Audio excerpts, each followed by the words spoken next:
Halo Bapak Ibu, kawan-kawan sekalian.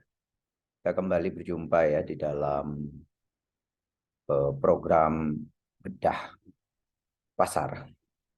Nah, kali ini saya akan berbicara tentang bagaimana kita menghadapi news. Jadi kalau kita berdagang, itu salah satu faktor yang biasa dipertimbangkan di dalam trading itu adalah news atau berita. Berita ini umumnya dalam bentuk pengumuman dari lembaga atau otoritas di sebuah negara. Umumnya pengumuman itu terkait dengan keuangan. Nah, ada satu news yang sangat besar yang biasanya terjadi setiap bulan yang disebut sebagai non-farm payroll atau NFP. Itu biasanya dilakukan pada Jumat pertama di setiap bulan. Dan hari ini itu akan dilakukan hari ini tanggal 7 April ya, hari Jumat 7 April 2023. Nanti pengumuman ini untuk waktu Indonesia Barat itu akan dilakukan tepat pada pukul 19.30 atau setengah 8. Jadi nanti kita bisa lihat non-farm payroll. Kemudian bertepatan dengan itu juga akan diumumkan pengangguran, tingkat pengangguran di Amerika Serikat. Juga akan diumumkan kenaikan atau perubahan gaji per jam di Amerika Serikat untuk pekerjaan-pekerjaan di luar dari pertanian. Itu akan diumumkan dan biasanya ini sangat berpengaruh kepada mata uang Amerika Serikat, USD. Jadi, tapi yang berpengaruhnya itu bukan antara perubahan yang sekarang dibanding dengan yang sebelumnya atau tingkat NFP sekarang dengan yang sebelumnya, tapi yang berpengaruh itu justru adalah perbandingan antara prediksi atau konsensus ya di antara para pihak-pihak yang terkait tentang itu, antara prediksi mereka dengan yang aktual terjadi. Misalnya pada NFP, jika yang aktual itu lebih tinggi daripada yang diprediksi, maka itu akan baik buat atau memperkuat USD.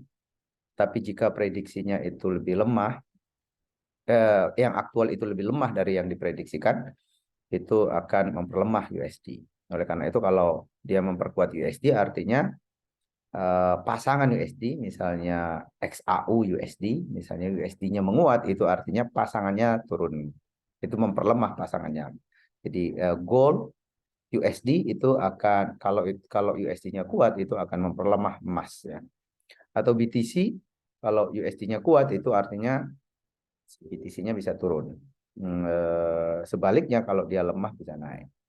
Nah, kalau yang tingkat pengangguran itu unemployment rate itu kalau dia lebih kurang daripada yang diprediksikan itu akan memperkuat USD. Jadi demikian yang akan diumumkan nanti pada pukul 7:30 atau setengah 8. Jadi siap-siap. Biasanya para traders kalau menjelang, jadi ada dua mazhab lah, ada dua kelompok ya. Ada yang memang suka trading di ketika news itu keluar. Tetapi ada juga yang kalau news itu keluar dia tidak trading dulu. Dia lihat situasinya, setelah itu setengah jam atau 1 jam atau 2 jam kemudian ketika market sudah berhenti volatilitasnya atau sudah mulai terbaca arahnya baru kemudian dia masuk. Jadi dua kelompok ini. Nah, kita akan melihat ya menjelang sekarang ini pukul 17:46. Itu artinya ya hampir jam 18 ya. Itu artinya sekitar 1,5 jam lebih lagi NFP, pengumuman NFP dan unemployment rate itu akan dilakukan. Nah, mari kita lihat pasar ya. Kira-kira kita bisa memprediksi apa yang akan terjadi dari kecenderungan pasar yang sekarang terjadi. Kalau Anda ingin masuk, kalau kita mau masuk ke berdagang di ketika news itu keluar, ya kita bisa melakukan analisa pasar terlebih dahulu dari sekarang. Nah, kita lihat pasar ya, apa yang bisa kita lihat. Oke. Mungkin yang menarik yang bisa kita lihat sekarang adalah XAU dulu, XAU USD. Ini adalah settingan trading view saya ketika saya melihat pasar, ketika saya ingin mencari peluang di pasar untuk trading ya. Jadi settingan saya begini saja. Jadi saya bagi ke dalam 4. Yang satu daily, yang kemudian yang kedua ini saya bagi 2 pada dasarnya. Satu yang long term atau yang time frame besar. Time frame besar itu terdiri dari daily atau 4 jaman. Kemudian yang kedua adalah time frame menengah yang saya bagi 2 lagi. Di situ ada yang H1 atau 1 jaman dan M30 atau 30 menitan. Jadi saya akan melihat dulu tren besarnya di daily. Kalau di daily saya tidak menemukan peluang, saya tidak melihat ada peluang bagi saya untuk masuk, maka kemudian saya lihat di H4.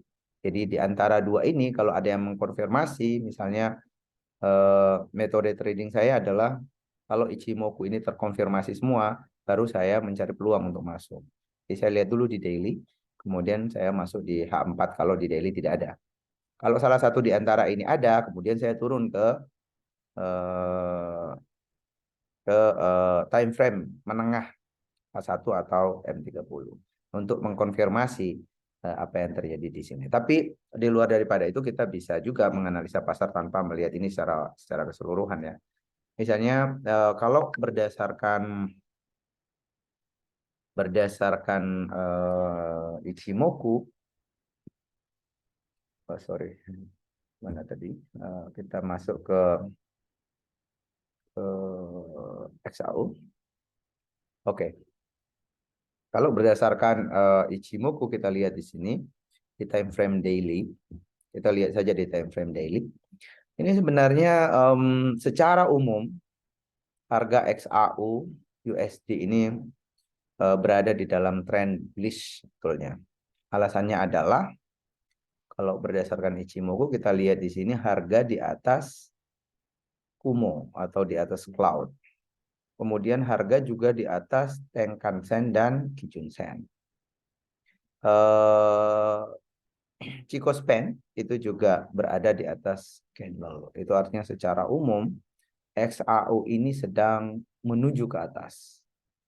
Tetapi apakah dia akan terus ke atas atau melakukan koreksi dulu? Nah itu yang kemudian bisa kita diskusikan. Nah saya melihat bahwa walaupun harganya sedang mengarah ke atas dari sisi tren pasar, tetapi kita lihat di sini indikator Senko Span ini Senko Span B dan Senko Span A ini mendatar ya atau flat. Ini artinya ada kemungkinan harga akan turun dulu. Jadi kemudian apa ini Kijun-sen yang warna merah ini juga mulai flat. Itu artinya walaupun secara umum dia naik, tetapi ada potensi bahwa harga akan turun dulu. Entah turun ke Tenkan-sen ini yang warna biru, garis warna biru, atau dia turun mendekati Kijun-sen. Jadi ada potensi dia turun dulu karena ini flat. Ada potensi dia melakukan koreksi dulu. Karena itu kita lihat di sini. Karena itu kalau dari sisi time frame daily, kita belum menemukan sebetulnya satu signal atau satu tanda-tanda yang cukup meyakinkan untuk kita masuk sekarang ini.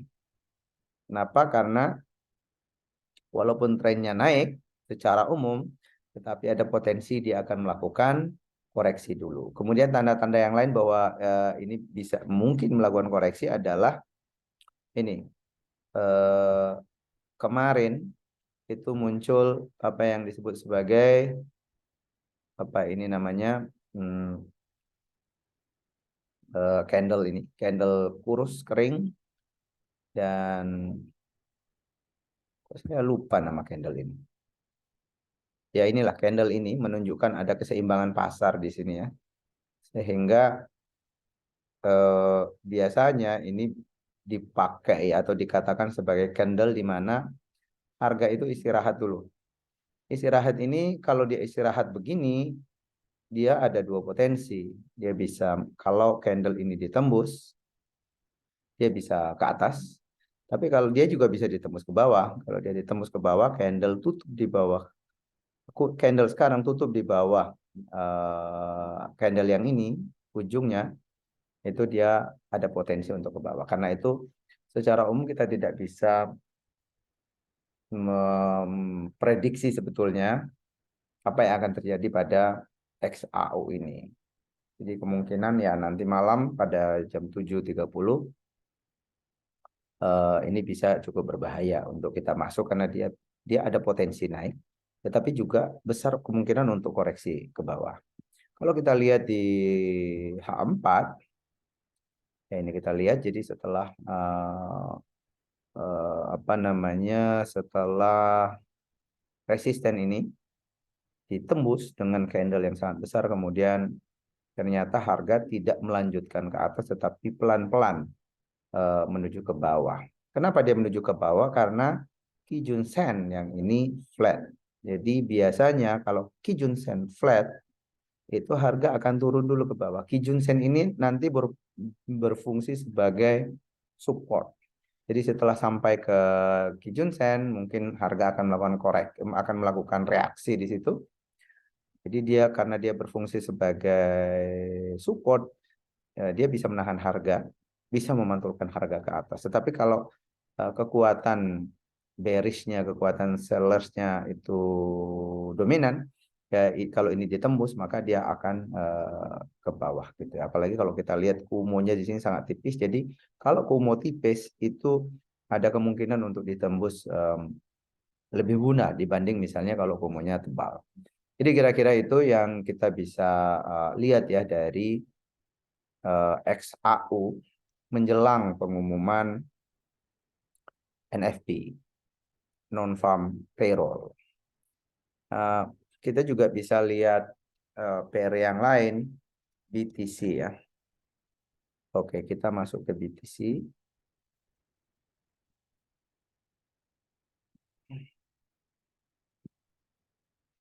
Apa yang akan terjadi di BTC? Nah, saya melihat di sini ada yang menarik di BTC ya. Sebelum kita ya atau kita pakai analisa berdasarkan Ichimoku dulu di daily time frame. Di daily time frame ini mirip dengan XAU tadi. Harga berada di atas Kumo. Tapi BTC ini lebih menarik daripada XAU karena kalau kita lihat di sini Kijun Sen-nya itu mengarah ke atas. Itu artinya kalau Kijun Sen mengarah ke atas itu artinya ada kekuatan buyers. Walaupun ini sideways, walaupun ini sedang melakukan konsolidasi di sini, harga bertumpuk, tetapi kita lihat di sini di dalam sideways ini mulai muncul kekuatan buyers. Ini juga dikonfirmasi oleh Senkospen E itu juga naik, walaupun Senkospen B-nya itu masih mendatar. Jadi ada potensi ini untuk naik sebetulnya. Itu analisa yang pertama kalau kita lihat dari apa namanya time frame daily dengan menggunakan Ichimoku. Nah, misalnya coba kita hapus ya garis-garisnya ya. Kalau kita analisa berdasarkan naked chart aja dengan chart telanjang ini ya, walaupun masih ada kumonya saya simpan di sini. Ini sebenarnya ada pola yang menarik kalau kita perhatikan ya. Jadi ketika harga naik, dia menembus resisten ini dan penembusannya itu cukup kuat. Jadi ada candle yang sangat besar di sini, impulsif candle itu menembus benteng pertahanan dia ke atas. Ini sebenarnya sudah menunjukkan bahwa kekuatan untuk naiknya ini sebetulnya lumayan besar, walaupun kemudian di sini melakukan konsolidasi. Lalu ketika dia melakukan konsolidasi di sini, ternyata konsolidasinya ini membentuk satu pola. kalau kita hubungkan ya ujung-ujungnya ini, ujung-ujungnya sebetulnya kalau mata kita jeli, ini sebenarnya konsolidasi di sini muncul membentuk satu pola yang disebut, jadi polanya kayak gini, jadi kayak ketupat ya. Orang biasanya menyebut ini diamond pattern atau pola intan ya. Nah, pola intan ini nya dua kemungkinan. Dia bisa naik, dia bisa eh, naik, tapi juga bisa turun.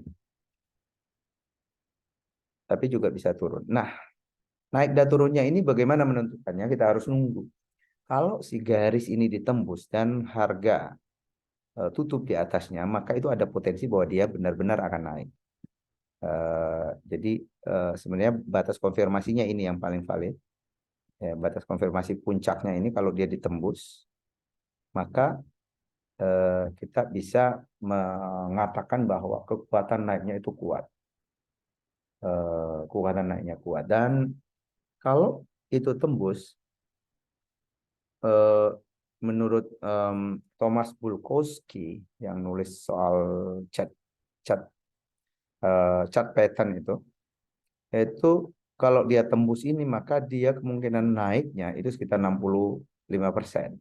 Jadi selalu ada probabilitas kan. Tentu kalau dia tembus bukan berarti 100% akan naik, tapi chance-nya untuk naik itu 65%.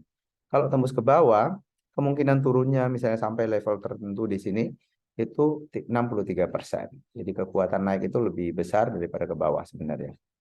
Tapi dua-duanya punya potensi. Dan juga harus diingat bahwa kalau dia ditembus itu selalu ada potensi bahwa harga akan melakukan pembalikan dulu ke sini, balik dulu, baru kemudian melanjutkan kenaikan. Itu umum terjadi. Itu juga harus disadari ya. Bahwa kalau sudah ditembus kemudian dia berbalik itu belum tentu benar-benar gagal pola naik itu. Boleh jadi dia cuma retrace lalu kemudian melanjutkan ke atas. Demikian pula ke bawah. Jadi kira-kira itu yang bisa kita saksikan. Jadi saya menduga bahwa non farm payroll malam ini akan membuat pola intan ini akan ditembus. Jadi entah tembus ke atas atau tembus ke bawah, atau boleh jadi dia ke bawah dulu kemudian tembus ke atas, itu juga bisa jadi mungkin terjadi karena kan ada yang disebut sebagai false break. Jadi dia bisa tembus dulu ke bawah lalu kemudian naik. Itu seringkali terjadi di dalam NFP. Atau ke atas dulu sedikit lalu kemudian ke bawah. Itu juga bisa terjadi. Jadi menurut saya malam ini momen yang patut ditunggu. Kalau Anda seorang yang suka dengan tantangan, Anda bisa mengikuti itu langsung ya, memprediksi.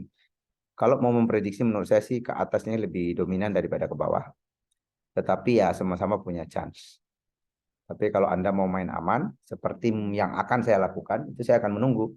Saya tidak akan langsung masuk ketika news itu keluar, atau saya tidak akan masuk di sekitar news. Jadi 30 menit, kalaupun saya ada posisi sekarang, 30 menit sebelum news keluar, saya akan keluar dulu dari pasar. Lalu menunggu apa yang terjadi, pengumuman yang terjadi, melihat price action-nya misalnya dia naik dulu, tembus ini, berhenti di atas, lalu kemudian turun, nah baru kemudian mungkin saya akan mencari chance untuk masuk di sana.